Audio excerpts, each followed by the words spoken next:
वहाँ पे birthday girl तैयार हो गई है। बर्थडे गर्ल अरे बावळा, स्वतःला बर्थडे गर्ल म्हणायचं. मी हॅपी बर्थडे विश नाही केलं. Happy birthday to mummy. नंतर तयारी झाली की इथून तिला ऐकायला नाही जात ना. Happy birthday to mummy. ऐकायला नाही जात ना. रूम मध्ये जायचंय ना बाबा. मम्मी मी झोपली होती. बर्थडे केला ना मम्मीचा. नाही ग, आज आहे ना बर्थडे. रात्री. हाय मित्रांनो, तुम्हा सर्वांचं माझ्या यूट्यूब चॅनलवर स्वागत आहे. कशात तुम्ही सर एकदम मजेतच असाल. तर इथे आजच्या ब्लॉगची सुरुवात बिट्टूनेच केली होती. अगं पोनी बांधते आज. काल ओपन हेअर सोडले ना आपण, आज पोनी बांधायची, उद्या ओपन हेअर, मग टू पोनी, मग स्टायलिश पोनी, असं वेगवेगळं करून जायचं रोज. मी तिला कितीही सांगू द्या ना की वेगवेगळ्या हेअरस्टाईल करून जायचं, पण नाही, आम्हाला पाहिजे ते एक तर 2 पोन्या, एक तर साधी सिंपल वेणी. आजी बाई सोनू बाई. अगं ते केस नको सोडू ना, किती फिट केले तुम्ही व्यवस्थित. बघ सोडलं बघ.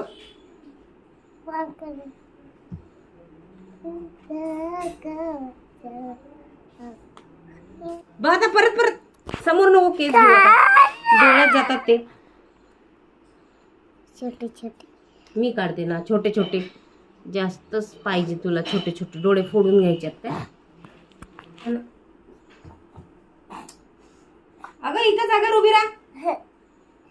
हटका खाली सकाळी.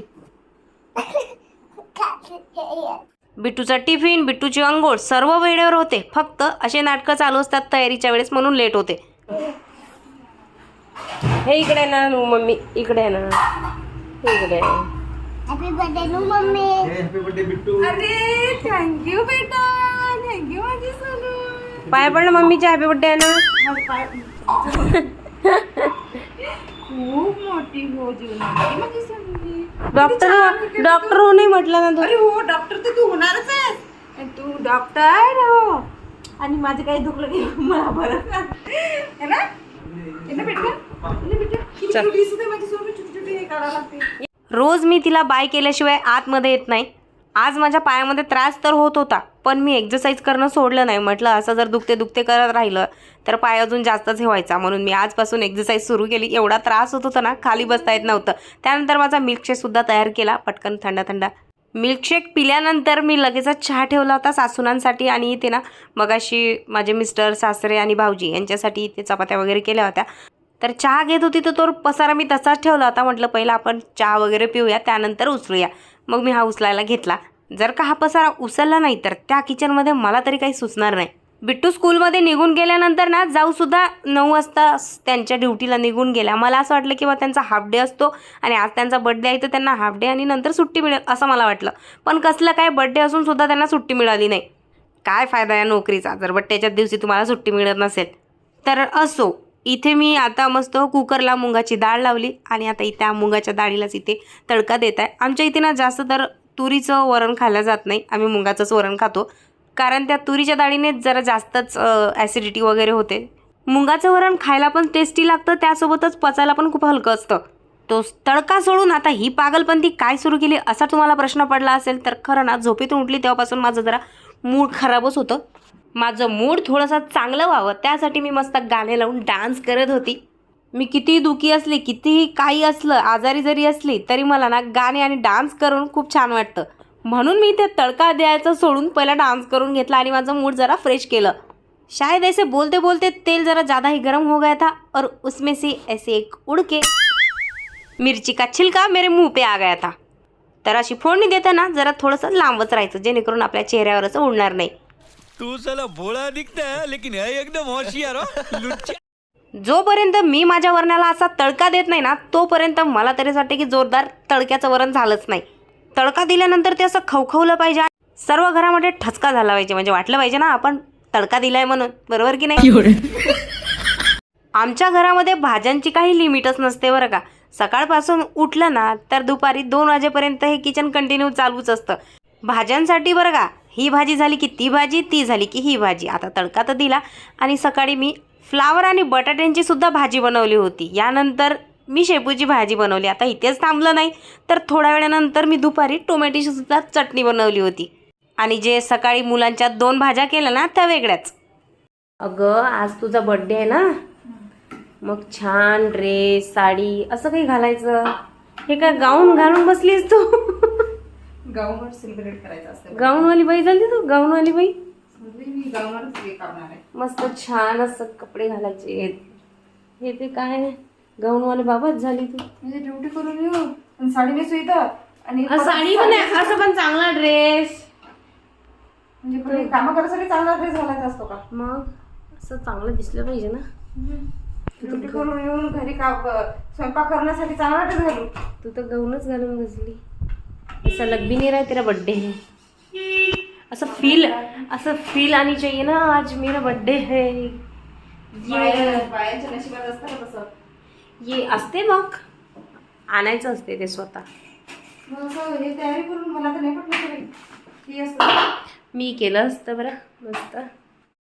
आणि झालं असं, माझे सासरे बोलले की मी बिट्टूला घेऊन येतो, पण त्यानंतर त्यांना थोडं काही काम निघालं, मग ते निघून गेले. 1 वाजत आला होता आणि मला असं वाटलं ते हो मला बोलले तर घेऊन येतील. मग मी फोन केला तर ते म्हणाले की नाही मला ना काम निघालं, तुम्ही घेऊन या. मग माझ्या सासूबाई एवढ्या धावत पडत गेल्या तिला आणायला, रडत होती खूप. ये मग बच्चा ये मग बेटा ये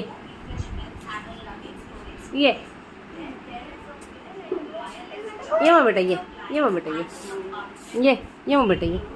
का हो बच्चा रडत होती? अरे दादू काय म्हणाले, मी येतो घ्यायला आणि मग आलेच नाही. मग आईला पाठवलं मग वेळेवर. मला मग गाडी चालवता नाही येतो. पडलो मग आपण दोघी तर आली, परत हात पाय दुखायचा. 5 मिनिटं जर मला लेट झालं ना तिला आणायला तर एवढी फुगलेली असते. आज तर अर्धा तासपेक्षा जास्त झाले. खूप रडत होती स्कूलमध्ये. सर्व नाही होते, सर्व गेले होते. तू एकटी होती, काकू होते, टीचर होते.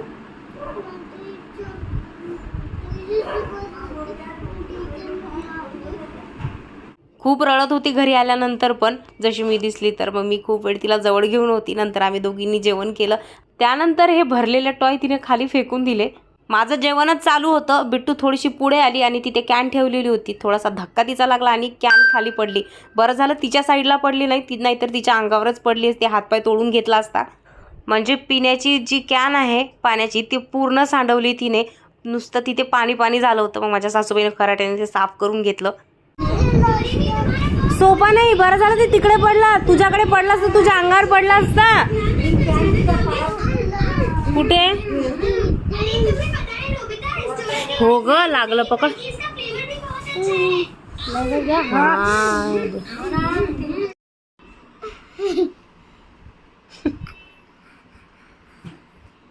दुपारी मी एडिटिंग करत होती तेव्हा ना मला आमच्या इथल्या ताई आहेत ना त्यांचा फोन आला की ताई मी आज भांड्यांसाठी येणार नाही, आज सुट्टी आहे माझी. आता तसं सांगितल्यानंतर मी भांडे तसे सुद्धा ठेवू शकले असते, पण जाऊचा आज बड्डे होता. म्हटलं जाऊ द्या आपणच घासून घेऊया. तसे तर ते नेहमी घासतातच. मी भांडी घासल्यानंतर त्या आल्या 6 वाजता. त्यांनी तो डायलॉग मारला की अगं ते भांडी राहू द्यायचे होते, मी घासले असते. पण आता म्हटलं काम करायची तुमची इच्छाच आहे एवढी तर असं करा तुम्ही आता चहाच ठेवून घ्या. कारण मी पण खूप वेळ तिथे भांडी घासत होती तर माझ्या पायामध्ये त्रास होत होता. तेवढ्यात आमच्या बिट्टूबाई आल्या की मम्मी मला ना हळदीवाला दूधच प्यायचं आहे. भांडे ठेवले बाजूला, पहिला तिच्यासाठी हळदीवाला दूध बनवायला ठेवलं. त्यानंतर शूट केला मी संध्याकाळी आणि एवढी लगबग चालू होती ना काय करू काही सुचत नव्हतं. खूप वेळ झाला होता. डाळ वाटू का सांबार तेच काही कळत नव्हतं. आणि आज काहीतरी स्पेशल बनवा म्हटलं तर त्यांनी मांडे वगैरे सांगितले होते. तर मी इथे मस्त पनीरची तयारी करून घेतली. मगाशी पाण्याची बॉटल पूर्ण सांडली होती त्यामुळे पाणी नव्हतं प्यायला. आर्यन ट्युशनवरून आला तसाच दुकानामध्ये गेला आणि बिस्लरी घेऊन आला. सोबत येताना त्याने जिराचा सोडा काहीतरी असतो ते सुद्धा घेऊन आला होता. ते बघितल्यानंतर त्याला म्हटलं आण दाखव मला पण जरा टेस्ट करून बघू दे कसा असतो. आधी तो स्वतःवरून म्हणत होता तर मी नाही म्हणत होती. मी नाही खात माझं म्हणत्यात असं झालं होतं. शेवटी मग हे लोक पित होते तर मला राहवलंच नाही.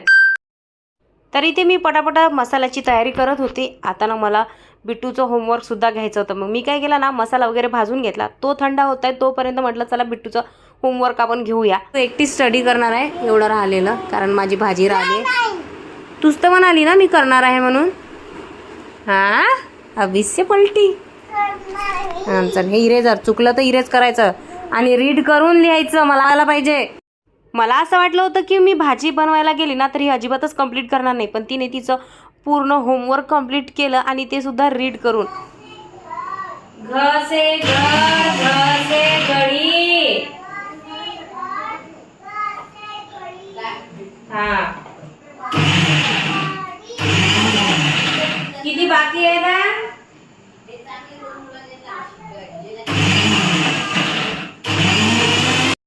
आणि तिकडे माझ्या जाऊबाईची तयारी चालू होती. तसं तर बड्डे म्हटलं ना की त्या फार हे करतात की नको राहू दे, आपण काय लहान आहे काय, आणि दरवर्षी काय केक आणायचा, तयार व्हायचा. पण तर गेल्या वर्षीच्या बड्डेला मी त्यांना असं म्हटलं होतं की हाच जीवनाचा आनंद असतो, नाहीतर रोज कुठे आपण तयार होतो, फोटो काढतो किंवा केक आणतो. त्यांना पण ते कदाचित पटलं असेल म्हणून ते यावर्षी केक कट करायला तयार झाले. यहाँ पे बर्थडे गर्ल तयार हो गई है. Birthday girl. अरे बावळा, स्वतःला बर्थडे गर्ल म्हणायचं असते ना, बर्थडे बाई नसते, बर्थडे गर्ल म्हणायचं असते. बलून पण होते सोबतच, मागे जे नाव असतं ना हॅपी बर्थडेचं, तो टॅग तो सुद्धा होता, आणि त्यासोबतच डोक्यावरचं ताज, हॅपी बर्थडेची रिबिन, सर्व काही होतं बड्डेचं. पण जाऊचं असं म्हणणं होतं की नको, काहीच नको, फक्त केक कट करा बस झालं. मी तर खूप थकली होती, त्यामुळे मी अजिबात तयारी केली नाही. आणि बिट्टूसुद्धा म्हणत होती की मला तयारी वगैरे काही करू नको.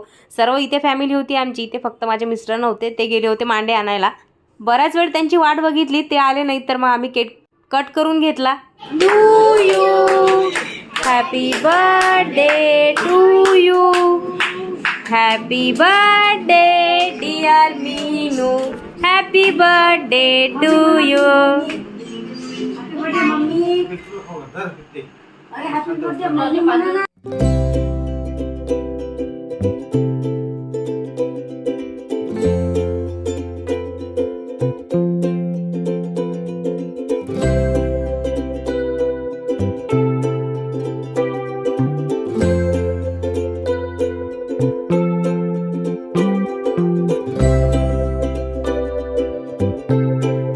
कोणाचं काय आणि कोणाचं काय. आणि इथे माझ्या सासूबाईचं एकच चालू, बाई माझा गाऊनवर फोटो काढू नको, माझा व्हिडिओ काढू नको, कारण त्यांना गाऊनवर फोटो व्हिडिओज अजिबात आवडत नाही. हे का सर्वांनी एकत्र जेवण केलं हॉलमध्ये बसून, छान वाटलं. असा होता आजचा दिवस. ब्लॉग आवडला असेल तर लाईक करायला विसरू नका. भेटूया पुढच्या ब्लॉगमध्ये, तोपर्यंत टाटा बाय बाय.